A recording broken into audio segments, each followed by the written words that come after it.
That does it for sports and the news part. We're going to go straight into the interview many of you have been waiting for. He's live on Skype right now in Berlin, Germany. FaceTime. That's FaceTime? My bad. Okay, FaceTime.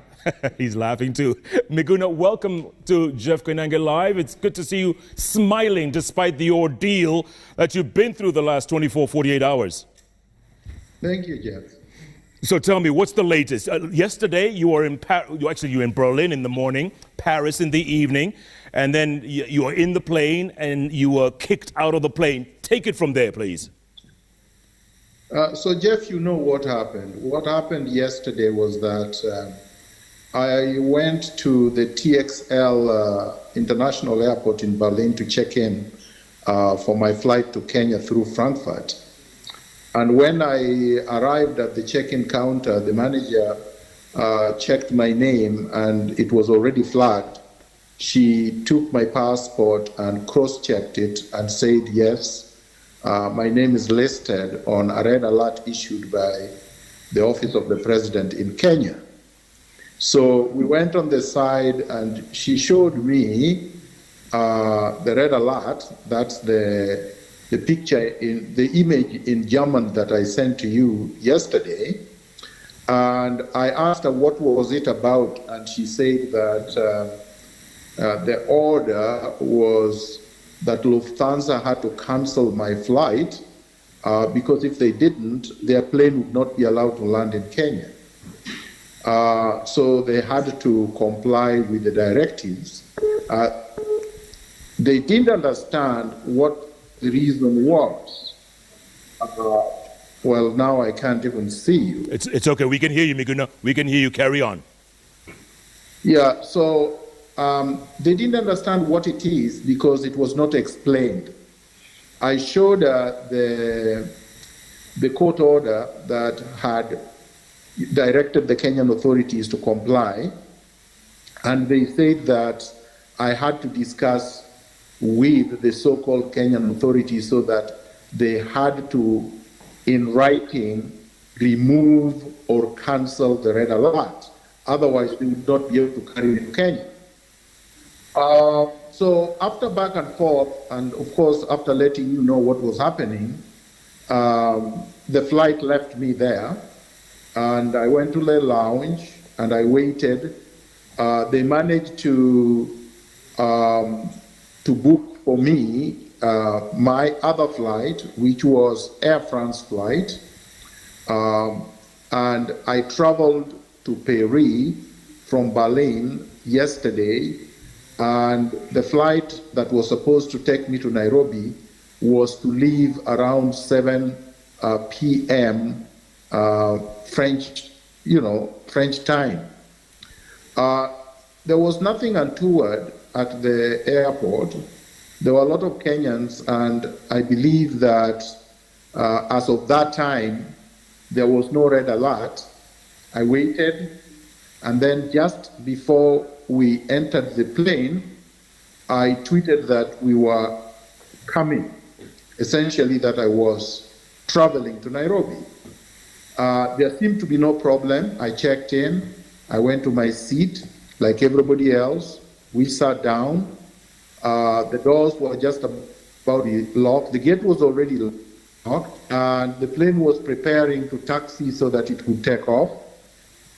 And then the duty manager came in and approached me and said that I could not fly, that they had received the same red alert that Lufthansa had received. At this time, they didn't know about Lufthansa's red alert, but they said they just received it, which implies that the red alert was issued after one or two things happened. Number one, that the so-called Kenyan authorities saw my tweet, and or, as Air France told me, that now Nairobi, meaning the regime in Nairobi, has directed all airlines flying into Nairobi and using Kenyan airspace to provide them with the manifests of all passengers before the planes take off. And I believe the reason why they did that, because this is a new directive, is so that they see me on the manifest so that they can issue the so-called red alert. And once that is done, the same demands that were made to Lufthansa were made of Air France, and they said they had no alternative but to decline to transport me to Nairobi. So, of course, I came out of the plane. Eventually, booked the luggage. They delayed the flight. And after about 3 hours, I got my luggage. And I had to look for alternative accommodation before I made my way back to Berlin. Okay. So this is about the regime in Kenya refusing to obey court orders. There is nothing I have done to warrant what they are doing, and if I have done anything for which they would like to charge me or prosecute me, coming to Kenya is what... Miguna, I don't know if you can still hear me. Can you still hear me? I'm hearing you, okay. But can I finish this? Yes, go ahead, yeah. Obviously, I to Berlin, and obviously I also took a flight to Paris. There was no designation of me as anything other than a normal passenger. I was treated respectfully in all my flights when to Germany and when abroad to other cities of the world. And these airlines told me that they had no problem of taking me to Nairobi, but that the so-called Nairobi authorities had to say that they could take me to Nairobi. So my issue with this is as follows. Number one, this is akin to somebody breaking into your house, kidnapping you, taking you from your house, taking your keys and your title deed, locking you out of the gate, and then telling you to produce documents they have taken from you, and telling you you are not the owner of the house because they have taken your documents because they have guns. The matter has gone to court, and in any country governed by the rule of law, if there is a dispute either between citizens or between citizens and the government, the only arbiter is a court of law. Courts of law have ruled that they violated my rights, that they should not have taken me out of Kenya, that they should not have broken into my house, that they should not have detained me incommunicado, they should not have tortured me, they should not have taken my passport and destroyed it, and they should not refuse to allow me back to Kenya. Miguna, can I jump in?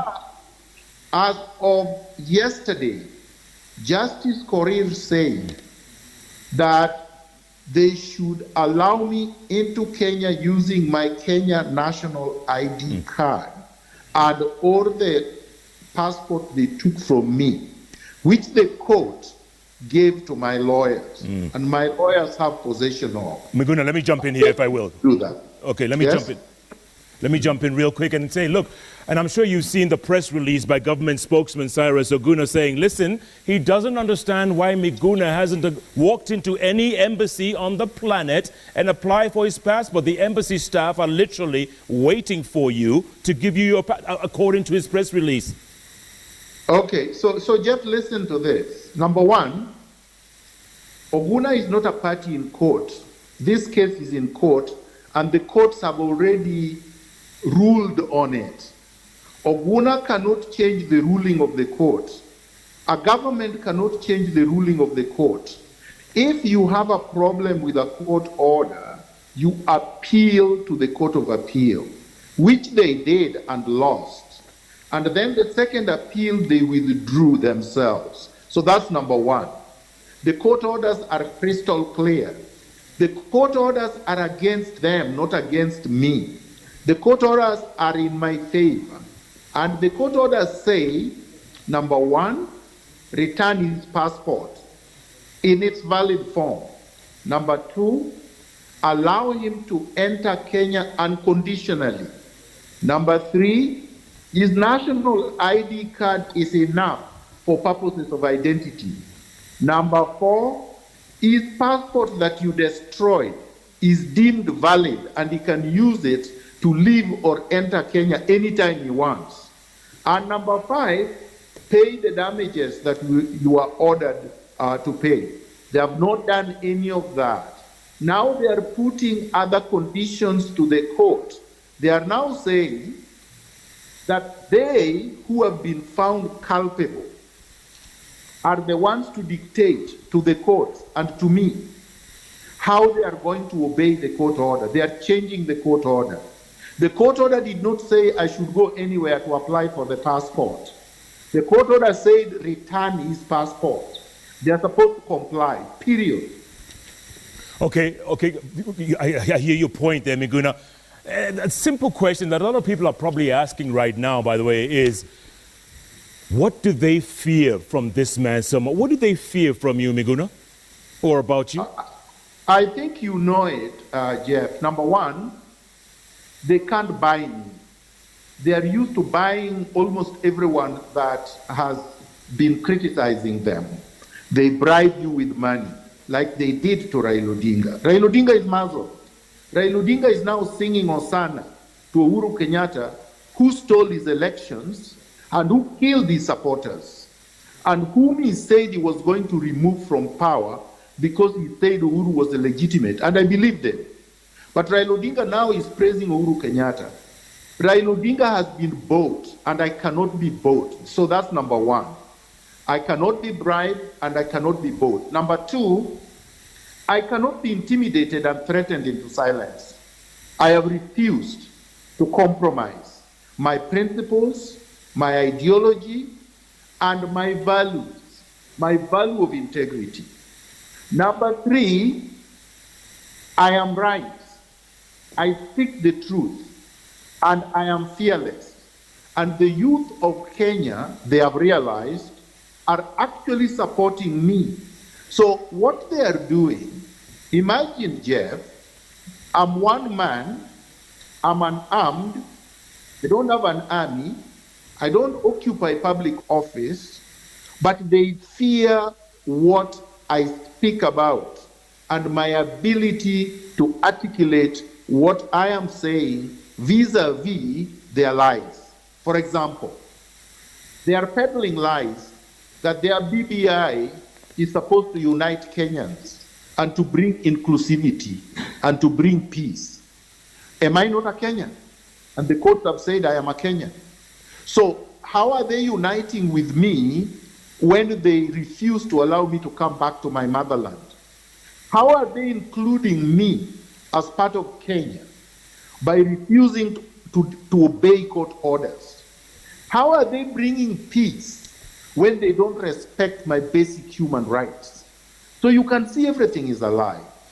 Okay. And they don't like the fact that I will be telling them that I'm lying, because BBI's intention is to eliminate the term limit so that Uhuru can cling to power for life. That is what it is supposed to be. Okay. That is what. By the way, Miguna, I don't believe that a red alert has ever been issued on a Kenyan, as far as I know. I don't know if you know. Yeah, Jeff, red alerts are not issued by countries against their own citizens. Red alerts can only be issued on people who have already been convicted and are running away from justice. So say, for example, I came to Kenya, committed a crime. I have been tried, convicted. Then before sentence, I take off.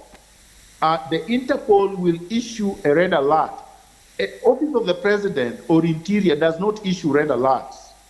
A police service that is supposed to be apprehending a runaway, somebody who is a fugitive, is the one that issues a red alert to all other police officers around the world to apprehend the fugitive. I'm not a fugitive. I'm trying to come back. So if I had done something wrong, why don't they just arrest me and take me to court? Okay, let me ask you. They said they believe in the rule of law. And the rule of law says, the principle of the rule of law the basis of any democracy is that everyone is subject to the law and nobody is above the law. And the Constitution is the supreme law of the land. They are subverting and betraying and disobeying all of that. Okay, Miguna, let me ask you this. As much as you are gaining a lot of sympathy around the country and around the world, there are a lot of people who say, look, this is a lone voice out there. There are no riots or demonstrations in Miguna's favor. No one is protesting out there demanding your return, or very few are. I mean, who do you speak for, Miguna? So Jeff, I speak for myself. Each one of us can only speak for ourselves. You, Jeff, you speak for yourself. Raila Odinga can only speak for himself. Uhuru Kenyatta can only speak for himself, because we are all individuals. They are not superior to me.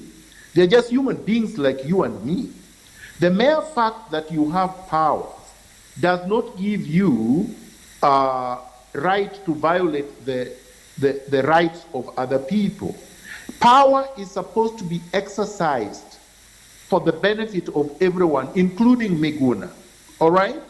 So when you say, who do I speak for? I speak for myself. But I also speak about issues that affect millions of Kenyans. And when you say there are no riots because of what is happening to me, are you implying that there should be riots so that you can blame me for the riots? So that you can say Miguna is violent? So that you can have a justification for saying you don't want Miguna back in Kenya? No, there should be no riots. Miguna has never been involved in riots. You see, this thing that they did with Lufthansa and Air France and with all airlines now flying into Nairobi and all Kenyan ports was to provoke me to do something that they could use. They were saying, for instance, in the statement that you just referred to, that I was an unruly passenger. So ask yourself, when they say I was unruly, what took me to the airport? They broke into my home at night when I was sleeping, abducted me, and then 1 week later were forcing me into a plane out of the country, and I had not planned to travel, and I had not booked a flight, and I had no intentions of going where they wanted to take me. So what would you do, Jeff, if I came to your home, took you from your bed in the middle of the night, then went with you, and now I want to take you to Ethiopia, and there is no reason why I'm taking you to Ethiopia? Wouldn't you say, if you have dignity and you are, you have pride as a human being, you'd say, no, I'm not going to Ethiopia? And that's exactly what I did. Why should they be taking me where I don't want to go, when the Constitution is clear that a Kenyan citizen can live in Kenya anywhere they want, can work in Kenya anywhere they want, can depart and travel out of Kenya anytime they want, and can return to Kenya anytime they want? Why should that not apply to me? I am not a second-class citizen. I'm not a third-class citizen. And my rights are not favored, given because I agree or disagree with anyone. And I'm not going to beg my rights. Miguna, let me ask you this. It must be very expensive for you commuting between Berlin and Paris, Dusseldorf back to Berlin. I mean, what's the next move, Miguna? What's next for you now? As a member of the media, what you should be saying is, Miguna, what can we do to ensure that these tags comply with the court order? What do to help you bring these people to account in terms of respect for human rights, respect for the Constitution, respect for the rule of law? And I will tell you, condemn what they are doing. Join me in saying every Kenyan has the same rights, that we are all equal before the law. That's it. Maybe in retrospect, if you hadn't been so vitriolic in your tweets or in your posts, maybe this comeback would have been a lot smoother, Miguna? So let me ask you, Jeff. There was a time you were arrested and you squealed and cried like a baby because you allegedly defamed Jimmy Wanjigi. And you had to produce, I think, 2 million to be released. You didn't even stay in detention for 2 hours, but you cried for 2 months. So did you say that you did something wrong and that you would not do it again because somebody arrested you? No, Jeff. If you are a man of dignity, if you are a man of integrity, if you speak the truth and somebody victimizes you because you speak the truth, don't change. Even if you are, as Gandhi used to say, if you are just one person, a majority of one, don't change the truth, don't water down your integrity. What you call vitriolic are truth. There is nothing I have said which is not the truth. Okay. And you know, Jeff, let me finish this. Yep. You know the only reason Miguna cannot be sued in any court of law in the world for defamation, out of all these things that you call all manner of things, some people call them insults, some people call them vitriolic statements, is because truth is an absolute defense in defamation law, in libel law. They know it is the truth. They know I would embarrass them if they went to court with me, and they cannot sue me. So the only thing they can say is Miguna is abusing us. Abuse, even if I was doing it, is not a criminal offense. Okay, Miguna. And abuse is not something someone can use as a basis for saying I should not enjoy my constitutional and citizenship rights, just like they are. Okay, and just for the record, I did not squeal like a baby, Miguna. Just for the record. Jeff, remember what you did. All right, listen, Miguna. On the line right now, joining us, is government spokesman, retired Colonel Cyrus Oguna. Oguna, meet Miguna. Retired Colonel, can you hear me? So why am I talking to Oguna? I mean, Oguna is not a respondent in my case. But he's the one who's been writing all these press releases on behalf of the government. I'm not going to respond to Oguna because Oguna has no power in this government. Okay, let me ask him a question. You stand by, Miguna. Colonel, can you hear me?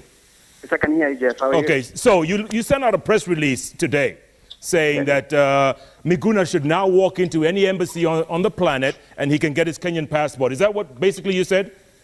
Yes, that is very true. Why should he do that and not come home and get a passport when he gets home? And that is because, Jeff, there's something that Miguna did mention about red alert. And this red alert actually is a notice that is normally issued against passengers who have demonstrated unruly behavior. And this is in line with ICAO regulation, Annex 17, that states that any passenger that exhibits unruly behavior can be prohibited from traveling. Okay, let me ask you this real quick, Colonel. Let me ask you this real quick. Who issued the red alert? Was it yourself? Was it the government? The red alert was issued by the Kenyan government. By the Kenyan government? Was that the CS? Yes, it was issued in June of 2018. But Miguna has traveled since then. He's been to America, he's been to other parts of Europe and the world, and there hasn't been a red alert. I saw him in D.C. in May, Miguna. We were together, weren't we? Yeah, but it's not traveled to Africa. It's not traveled to Kenya. So the red alert only applies to people traveling to Africa? The red alert that was issued by the Kenyan government. So this law was made for Africa? The red alert was issued by the Kenya government. For Miguna traveling anywhere? No, the red alert was issued by the Kenya government and was issued on the basis of the behavior, and we are members of the international community. And because we are signatory to the I can hear you, Colonel. Jeff, Yeah. let me respond. Jeff. Okay, you respond, Miguna. Go ahead. He mentioned in his statement about the status. Can I just respond? Go ahead, Miguna. He stated that the grade of JKIA was high and that my behavior reduced it. Now, Jeff, ask yourself the question. Between Berlin TXL and the Charles de Gaulle International Airport or Pearson International Airport in Toronto or the airport in Washington, D.C. or JF Kennedy Airport, which one is higher? The JKIA in Kenya or these airports I've mentioned? The level of these airports are much more superior in every category than Jomo Kenyatta International Airport. And yet I fly in and out of these airports every day. Even right now, I just came from Dusseldorf. And also, you know, in the morning, I flew out of Charles de Gaulle International Airport. How come this red alert does not apply to these airports that I've traveled in and out of? So Oguna is lying, number one. Number two, who gives Oguna the legal basis of overturning High Court judgments? The High Court has ordered them to allow me and facilitate my travel into Kenya unconditionally. Okay, let the now Colonel... he's talking about alerts that he issued. Okay, let the Colonel answer now, Miguna. Thank you. Colonel, what do you have to say to that? Jeff, the facility of the airport, of any airport, does not necessarily indicate how, you know, serious an airport is. Every airport has got a certain level of security and safety measures, and Kenya and whichever airport that is out there are all categorized as level 1 or category 1. And therefore, facilities would not necessarily be used to determine how serious an airport is. JKA and all other airports in the world out there are all categorized as category 1. And that is based on having achieved certain measures of safety and security, that's something that is equivalent to any other airport out there. And that is a category that we are, as Kenyans, must be ready to defend. Yes, can I answer that? Stand by, Miguna. Let me ask the Colonel one quick question, then you can answer. Colonel, real quick, was the red alert issued because Miguna was quote-unquote unruly, or he didn't have a passport, or why was it issued? Red alert is issued on any... I didn't get that, Colonel. Go ahead. Yeah, Miguna was unruly, and that went against international regulations that are, you know, put forward there by ICAO, which is International Civil Aviation Authority, Annex, Civil Aviation Organization, Annex 17. Okay. And that prohibits any unruly passenger to travel. Okay, let me ask you this. Okay, but if Miguna walks into the Kenyan embassy in Berlin, he'll get his Kenyan passport and will no longer be unruly, or he can travel? Help me out here. Let me answer that. Go ahead, Colonel. Colonel, I think you're breaking up. Yes, I'll answer that. Go ahead. If Miguna today walks into any of the embassies that we have abroad and he presents his biometric, he will be issued with a passport. And then he can travel with that and he won't be unruly anymore?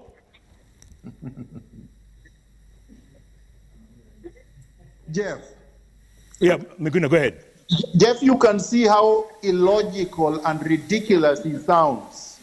That all of a sudden, if I got a passport that he's talking about, which is really not what they are planning to do, then all of a sudden I'm not unruly. But I wanted to say this, Jeff. Remember Khashoggi, who was killed in the embassy in Ankara, in Turkey, by the agents of the Saudi government. Yeah. Khashoggi did not know that he was being invited into the embassy so that he could be killed.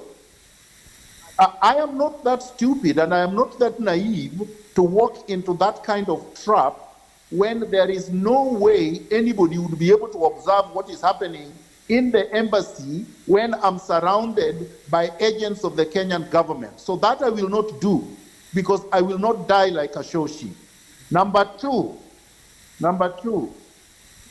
how did Miguna get himself into the airport and be unruly? Who took him there? The same goons that Oguna speaks on behalf of abducted me from my own house and assaulted me at the airport. Jeff, you were there. You saw them assaulting me. You saw them stealing my money. You saw them tearing my coat. My suit was torn into pieces. You saw them pushing me. So was I the one attacking, or they were attacking me? Who is it that behaved unruly at Jomo Kenyatta International Airport? And when they detained me at the toilet against the court orders, was that being rude? Were they complying with the ridiculous policies that he's citing? Oguna should have remained in the military, because a military man is not an effective propagandist. Okay, Miguna. Is not a trained propagandist and will not be able to serve this government. Stand by, It's Miguna. looking ridiculous and sounding ridiculous. Okay, stand by. Colonel, are you still with us? I have a question for you. I am with you, Jeff. Okay, good. Let me ask you real quick. So, now that we are in this, for lack of a better word, quagmire, how do we get out of it? How do we undo this now? What's the next step for this man here? Jeff, there are two things. One, go ahead, Colonel, go ahead. Real quick, what that advisory says is that for anybody who has been listed through instructions issued to the aircraft, is that he must be able to travel having two documents. One, he must have his passport, and the passport must have visa. Hold on, Miguna. It must have a visa. And in this case, if Miguna was to travel, he ought to have acquired Kenyan visa wherever he was starting the journey. Can't he get a visa? Now that he does not have one. Can't he get a visa? Can't he get a visa at the airport? The other one is this. All right? But he cannot travel using his national identity card. Okay, Colonel, real quick. And therefore, he is free. Yeah. And all our embassy staff, wherever, abroad, whichever country abroad, are ready and prepared to facilitate his acquisition of all those travel documents that he may require. Jeff, let me answer. Hold on, Miguna, 1 second. Colonel, why can't he get a visa on arrival like most people who carry foreign passports? Because that will be going against the international regulations, and we are a party to those international treaties. But this is someone who has held a Kenyan passport before, Colonel. I mean, what's the big deal? Honestly, bottom line. The big deal is this, that before he was not unruly. Thereafter he became unruly and was listed. So hold on, Miguna, hold on. So, Colonel, the problem for you or the government with Miguna is the bottom line, he is unruly. He is unruly. And does getting a visa solve that if he gets a visa? Remember, Jeff, that I did say earlier that we are category 1. And it's something that we work so hard to achieve. And if behavior of an individual threatens that, then we must be able to take measures that would ensure that we protect that.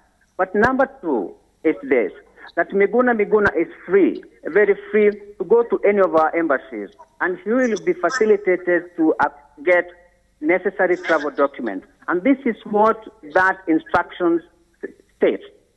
And it is hard to understand and even believe why Miguna is finding it so hard to walk to any of our embassies abroad and be able to be issued with a travel document. Okay, Miguna, before you answer, Colonel, real quick, just clarify this for us once again. For Miguna to come back home, what does he need to do, please? He needs to go to our embassies, any of the embassies abroad, and be able to acquire travel documents. Okay, So, Jeff. Hold on, Miguna. Hold on, one quick. And will he be able to get a passport in a day? Like, you know, is that possible, or will that take time? It will be processed like any other, applicant. And indeed, just to give you, Jeff, But Colonel, there's a court order that says Miguna should get his passport returned to him. Why should he apply for a new one? he must apply for a new one, first of all, because the other passport is already expired, one. But number two, Number two is that where he is, because it's already expired, then he must go and apply for new passport, and he must present himself because his biometrics must be captured. That's all he needs to do, and he can come back home? That's all he needs to do. Okay, stand by, Colonel. Miguna, you have the floor. Jeff, this Oguna man is not qualified to do the work that he's been given because he cannot even spin. Just yesterday, the same Oguna said that the president gave an order and that the president's order supersedes any other order. He was trying to imply that the president's order supersedes even the court order. And he said, because of that, Miguna can come to Kenya anytime he wants. That's number one. He's changing that now. Number two, Uhuru Kenyatta himself went to Rubia's funeral and said that I was free to come to Kenya and speak as much as I want. Now he has not lived up to what he said. Number three, this man said I was unruly, and you asked a very critical question. Is a Kenyan passport going to stop him from being unruly? Oguna cannot answer that. Is a visa going to stop me from being unruly? Oguna cannot answer that. And number four, anyone with a Kenyan passport does not need a visa. Why should I go to a Kenyan embassy, get myself a Kenyan passport, get a visa? A visa is only for visiting foreigners into Kenya. And because I would have a Kenyan passport like I do, I would not need a visa. Number five, remember last year, the same Uhuru Kenyatta went to Mozambique and told Mozambicans that right now they can come to Kenya without a visa. Ugandans enter Kenya without a visa. Tanzanians enter Kenya without a visa. Rwandese enter Kenya without a visa. Southern Sudanese enter Kenya without a visa. But you are saying Miguna, who was born in a Pondo, Magina village, and whose placenta was buried in that village, needs a visa to be able to go and attend the funeral of his father-in-law, in order to attend the funeral of his sister-in-law, in order to attend the funerals of all his family members that have passed since you forced him out of the country.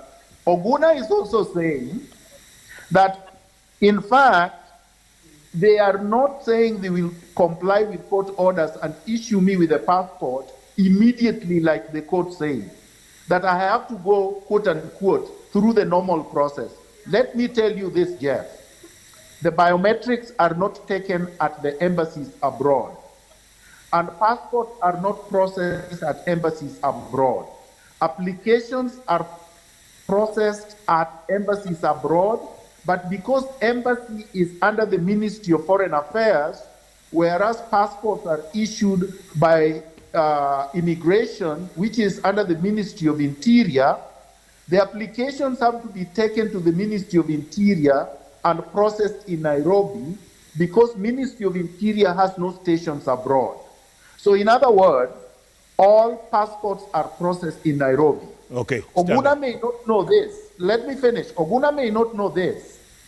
Passports can be printed within minutes.